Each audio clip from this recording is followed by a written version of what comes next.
김소향이라고 있습니까? 내가 이 집 식구들 이름을 다 아는데 처음 보는 이름이네? 하며 눈앞에 편지를 들고 훑어본다. 삼천포에서 왔는데 그거 이 집 사람 맞습니다. 마당에 깔렸던 멍석을 말던 장서방이 우체부의 군소리를 듣고 소양의 편지를 받으려 허리를 편다. 전기에서 서성대던 소양이 삼천포라는 소리에 귀가 쫑긋해진다. 후다닥 전기를 나가려던 참에 전기 문턱에 뒷발이 걸려 윗몸이 모래주머니같이 퍽 하고 곤두박질 친다. 우체부로부터 편지를 건네받던 장서방이 그 모습을 보고 웃음기 띤 얼굴로 성큼성큼 걸어와 아직 일어나지도 못한 소양을 내려다보고 괜찮나? 자, 네 편지네 한다. 소양이 그냥 상체만 일으켜 땅바닥에 앉은 채로 편지를 받아드는데 어디가 아픈지도 모른다. 장서방은 다친 곳이 없는 것을 확인한 후 다시 멍석을 말아 헛간으로 가져가는데 뒤에 소양의 발자국 소리가 들린다. 방문이 열리고 닫히는 소리를 들으며 미소를 짓는 장서방이다. 방으로 들어선 소양은 편지를 들고 앞도 보고 뒤도 보고 또 돌려보기를 여러 번 한다. 주소와 이름이 누가 쓴 것인지 모르지만 연필 글씨가 오는 동안 많이 흐려졌다. 조심스레 편지 위를 찢어서 입구를 벌려 속을 들여다본다. 속에는 종이 하나가 접혀있다. 입으로 후 하고 불어 입구를 벌리고 편지를 꺼내 마치 신주단지 모시듯 펼쳐본다. 빨간 줄이 쳐진 편지지에 채워진 글은 삐뚤삐뚤하다. 어느 곳은 연필이 연하게 쓰였고 어느 곳은 진하게 쓰였다. 소양은 자신이 글 연습을 할 때 연필에 침을 묻혀본 경험이 있어 왜 그런지를 안다. 소양아, 보그레이, 추분데 잘 있나? 여는 다 잘 있으이 걱정 말아라.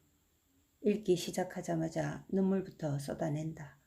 편지가 올 것이라고는 생각지도 못했는데 누가 썼는지 이렇게 삼천포 냄새가 나는 편지를 받으니 그저 한없이 반갑다. 종락이가 이제 겨우 1학년을 다니고 있으니 글을 쓸 정도는 아닐 테고 그럼 누군가 장터에 있는 아이들을 구슬러 썼을 것이다. 향수기도 종락이도 숙향이도 노마도 어머니도 다 잘 있다. 아지매도 잘 있다. 소양은 그 이름 하나하나씩을 읽어가면서 한동안 입으로 불러보지 못한 미안함과 그리움에 목이 맨다.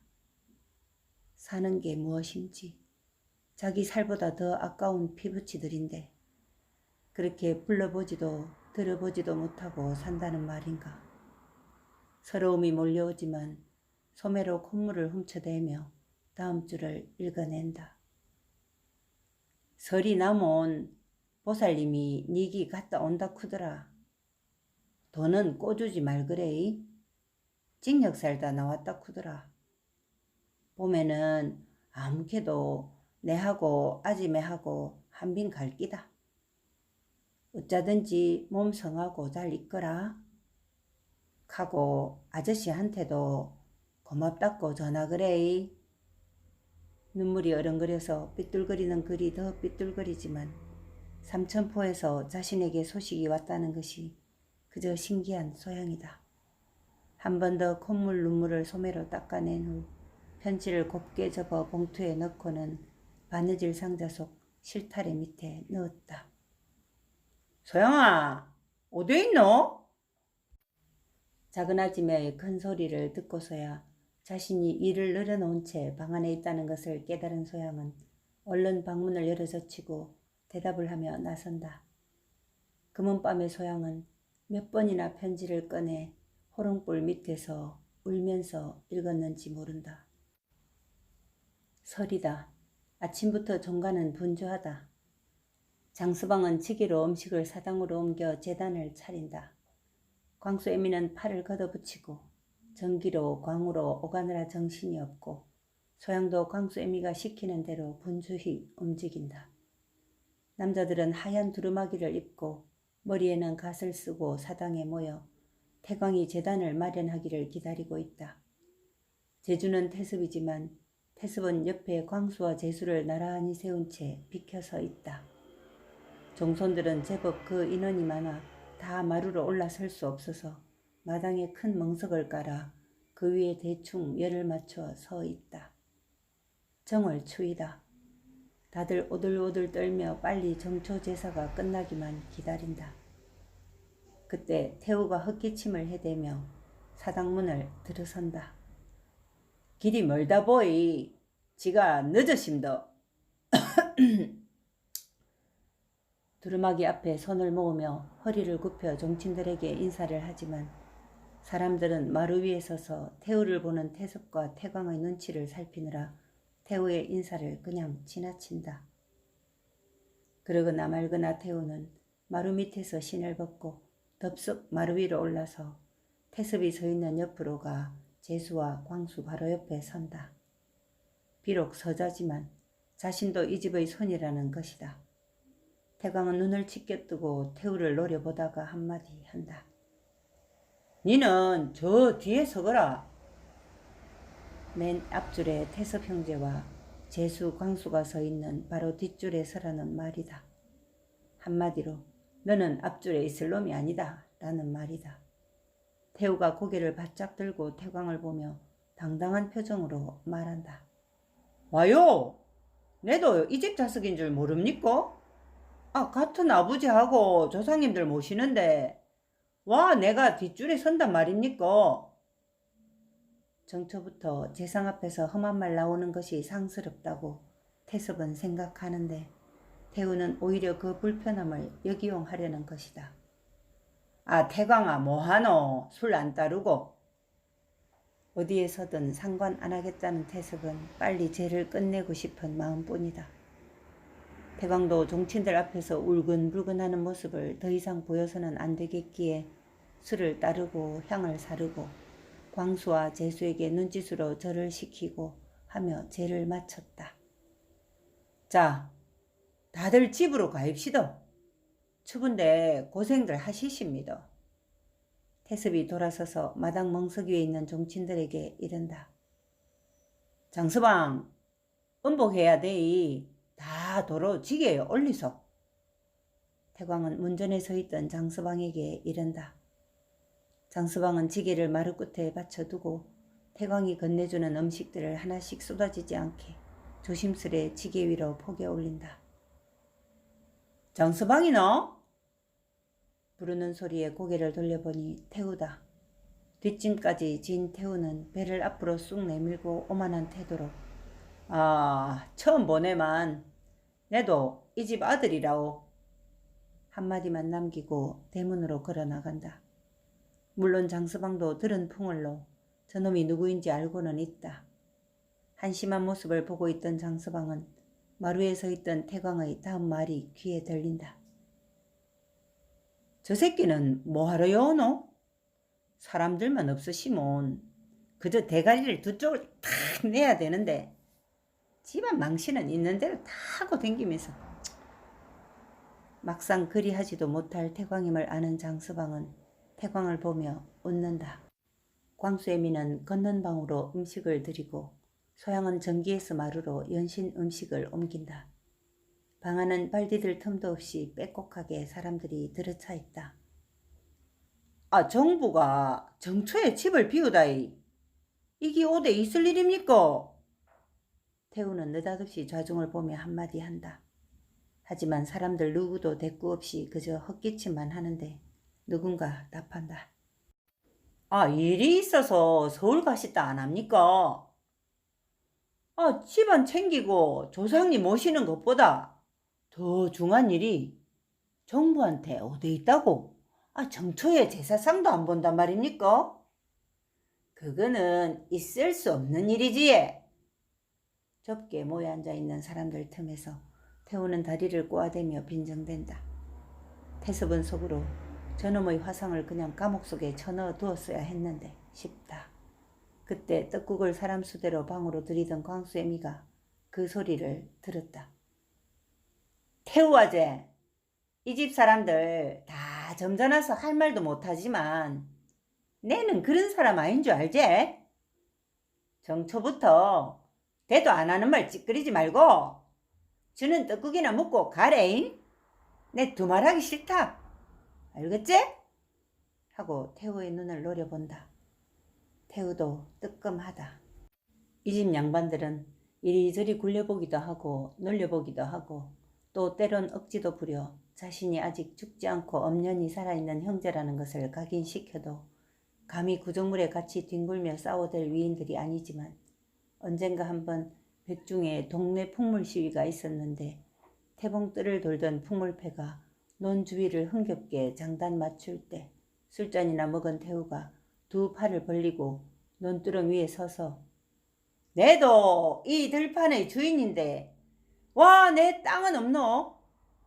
우리 아버지가 죽을 때 분명히 내게도 이 땅을 주라고 했는데 내 논을 누가 다 도둑질했단 말이고 하며 추정을 부려댔지만 아무도 나서서 말리던 사람이 없었는데 태광의 처가 치마를 걷어붙이고 태우의 멱살을 잡아 논구덩이에 밀어붙였던 것이다. 그리고는 육두문자를 흙구덩이 묻힌 태우에게 한아름 퍼부어대었다. 네가 종가 자손이면 자손답게 하던가. 하는 짓거리는 개만도 못하고 집안 망신은 있는 대로 다 시키는 놈이 뭐라고? 땅을? 나 네 애미 밑구녕에 그 땅이 다 들어앉았니라. 그 밑구녕에 가서 땅 헤비 파보그래. 수백마직이 나올 기다 개자스가. 살아있을 때 계집막에 들락거리던 어른이 땅 문서도 먹고 살 만큼 준 사실이 있는 것이다. 하지만 그 재물을 다 탕진한 것도 태우다. 그것을 사람들도 다 알고 있다. 하지만 뻔뻔한 태우는 이제 더 잃을 것이 없는 신세라 여기에 붙고 저기에 붙어대며 이간질에 없는 말 지어내고 있는 말 꽈엮기를 일삼고 어떻게든 종가에서 뭔가를 얻어내려고 하는 참이다. 아니 행수요. 어째 시동생한테 그래 심한 말을 합니까? 내는 그래도 이 집 형제로서 정처에 큰 형수가 없길래 한마디 한 걸 가지고. 광수애미는 다시 태우를 노려본다. 내 캣째 두말하기 싫다고. 광수애미는 육중한 엉덩이를 돌려 마루를 내려간다. 사람들은 한기에 얼었던 몸을 떡국으로 녹이느라 바빠서 아무 말도 없다. 태섭도 태광도 보기 싫은 태우가 한 방에 앉아있지만 정친들 모인 자리여서 아무 말 없이 앞에 놓인 사발속을 숟가락으로 헤집기만 한다. 사람들이 연신 들락거리며 인사를 나눌 때마다 상을 차려내고 치우기를 하루 종일 한 소양은 저녁이 되자 지칠 대로 지쳤다. 전기에는 설거지할 것들이 산더미같이 쌓였지만 기운이 없는 소양이 부뚜막에 걸터앉아 맥없이 넋을 놓고 있는데 광수애미가 들어선다. 아이고 야야 오늘 욕봤다. 우리도 대충 때우고 빨리 몸이나 눕혀야지 뭐 이카다 백나겠다. 아이고 허리야 하며 나무둥치 같은 허리를 주먹으로 쳐댄다. 아침에 설거지는 내일 하입시다. 치는 막 먹는 기고 먹고 막 지금 들어갈랍니다. 하고 축 처진 눈으로 광수애미를 보자 광수애미도 알만하다는 눈치다. 안 그렇겠나? 하던 일도 아니고. 그래 전기문 닫아 걸고 우리 고마 몸이나 눕히자. 만사가 귀찮은 소양은 뒤도 안 돌아보고 자기 방으로 가서 이불을 뒤집어 쓴다. 그리고 인사불성이 되어 잠이 들었다. 얼마나 잤는지도 모르는데 무슨 희미한 소리가 들려서 꿈인지 생시인지 소양은 눈을 감은 채로 의식을 차리는데 분명히 소리가 들린다. 소양아! 문 밖에서 들리는 소리가 영감님 목소리다. 정신이 번쩍 들어 확 일어나려는데 몸이 움직이지를 않는다. 욱신거리는 육신이 병이라도 난 것 같다. 하지만 우선 목소리부터 내놓는다. 예, 갑니다. 상체를 끌어 문부터 열어내고 머리를 올려붙인다. 뒷짐을 지고 어둠을 진 태섭이 물 좀 드리거라 하고 돌아서 간다. 장서방도 하루 종일 마신 술 기운에 일찌감치 녹아 떨어졌을 테지만 그래도 태습은 나지막하게 소양이만 들리게 말하는 것이다. 소양은 귀찮아 죽을 지경이다. 하지만 영감이 부른다. 단단히 병이라도 난 것이 분명하지만 그것은 어디까지나 자신의 몸일 뿐 영감이 부르는 것에 거역할 수는 없다는 생각이 든 소양은 억지로 몸을 일으켜 세운다. 문지방을 비틀거리며 잡고 겨우 신발을 코에 깨고 영감이 찾는 물을 떠가는 것도 잊은 채 그냥 걷는 방으로 간다. 속으로는 이럴 때는 천금도 싫다고 여겨지지만 이미 돈을 받았으니 어쩔 도리도 없다. 하루빨리 삼신할매가 자기를 삼천포로 돌아가게 해주었으면 하며 깜깜한 걷는 방 안으로 들어가 그냥 털썩 쓰러진다. 불도 켜지 않은 채 기다리던 태섭도 그 옆에 같이 누워버린다. 겨울의 하루는 느리게 간다. 할 일이 없는 농사꾼들은 새끼를 꼬거나 망태기를 만들거나 그런 손재주도 없는 자는 뒷산에 토끼몰이를 가기도 한다. 벌써 2월이다. 올겨울은 그래도 험하지 않게 지나간다고 사람들이 말한다. 햇볕 잘 드는 마당 한쪽에 장서방도 오늘은 지게를 손보고 있다. 멜빵도 다시 엮고 삐그덕거리는 고정대도 새로 갈아 끼운다. 봄이 멀지는 않았다고 생각하며 그 전에 서울 나들이를 한 번 더 하고자 마음먹으며 며칠째 태섭에게 말할 기회를 엿보고 있다. 마루에 앉은 광수애미와 소양이 팥을 한 말 넘게 펼쳐놓고 이물들을 골라내며 주거니 받거니 말을 주고 나눈다. 지게 작대기를 고이고 멜빵 길이를 견주어 보던 장서방의 귀에 광수애미의 말이 들린다. 니 와카노? 어디 안 됐나? 뭐 잘못 묻나? 장서방이 고개를 돌려보니 소양이 얼굴을 감싼 채로 마루에 엎혀져 있다.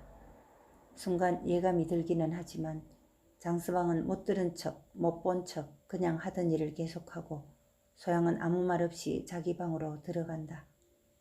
머쓱한 광수애미는 골라내던 팥을 도로 자루에 담아 광에 들이고 대문을 나서려는데 느닷없이 아는 얼굴이 들어선다. 잘 계시는겨? 털보무당이다. 어이구, 짠 일입니까? 보살님, 어서 오이소. 점심은 잡사십니까? 옷짜기는 뭘 옷짜겠노? 정촌이 내 같은 사람은 바쁘지. 그나저나 2월이라서 동네에 별신제가 있을 거라고 내 안 왔나? 안방 주인은 어디 있노? 서울 가시는데? 안 그래도 별신제가 얼마 안 남았는데 어째 알고 오시는겨? 지난 가을에 이 집 정부가 내기 별신제 모실 기라고 했구만. 극해서 왔지. 이미 광수애미 앞에서 보살 노릇 해본 터라 아랫사람 대하듯 말을 하는 털보무당이다. 근데 소양이가 안 보이노? 안 그래도 올해는 태봉제를 누가 모실란고 하고 동네에서 말이 있던 참입니다. 행님이 미리 다 하셨구만요. 소양이는 아프다고 방에 누워십니다. 털보무당은 뒷짐을 지고 햇볕이 환하게 든 마당을 휘 둘러보며 모처럼 어깨를 쭉 펴본다. 광수애미의 말을 귓전에 흘린 채 소양이 아프다는 말도 들은 둥 마는 둥 지그시 눈을 감고 봄 기운을 맛본다. 양력 3월의 바람 없는 햇볕이 온몸을 녹이는 듯하다. 시멘트 바닥에서 몸을 오그리고 있기를 거의 석 달이나 되었나? 철창을 나온 게 겨우 한 달 정도밖에 안 되었지만 기억이 가물거린다. 짐승도 다니는 길만 다닌다던데 털보무당도 아는 것이 삼천포고 또 그저 인근 섬인지라 지전이라도 모으려 여기저기 헛간방이나 무슨 방에서 사주 관상을 보다가 뒤쫓던 순경한테 기어이 쇠고랑을 차고 말았던 것이다.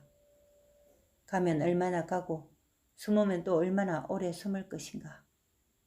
그놈의 아편 때문에 이번에는 아주 단단히 곤욕을 치렀다. 그나마 삼천포 업장 부인이 아니었으면 형을 살아도 한참을 더 살았을 것인데 다행히도 자신이 늘 그 집 운을 봐주고 오던 터라 부인이 여기저기 힘을 써준 탓에 그 지긋지긋한 감옥을 벗어날 수 있었다. 감옥을 나오자마자 우선 삼천포를 떠났다. 감옥에서 나온 아편쟁이를 찾을 사람들이 없을 것 같기도 하였고 또 우선은 다른 공기를 마시고 싶었다. 이상하게도 그런데 삼천포 사람들이 자신에게 그다지 손가락질을 해대는 것 같지 않았다. 그저 신을 모시는 사람은 그럴 수도 있다. 또는 우리하고는 다른 사람이니 그럴 수 있다. 또 아픈 사람들 대하다 보니 약에 손을 댈 수도 있다. 하는 말들이 한 다리 건너 들리기도 하였다. 그래도 수중에 지닌 것이라곤 하나도 없는 입장에 삼천포 근처에서 어슬렁거리는 것이 싫었다. 아는 사람들에게 이 핑계 저 핑계로 겨우 여비 몇 푼을 빌리자마자 그저 기차에 몸을 실었던 것이다. 기차를 타고 오는 내내 그놈의 사기꾼만 아니었으면 지금쯤 절간을 지키며 편하게 살 수도 있었을 것인데 하며 그놈의 알싸한 냄새나는 아편도 원망하고 어둔해서 사기당한 자신도 원망하며 태봉까지 왔다.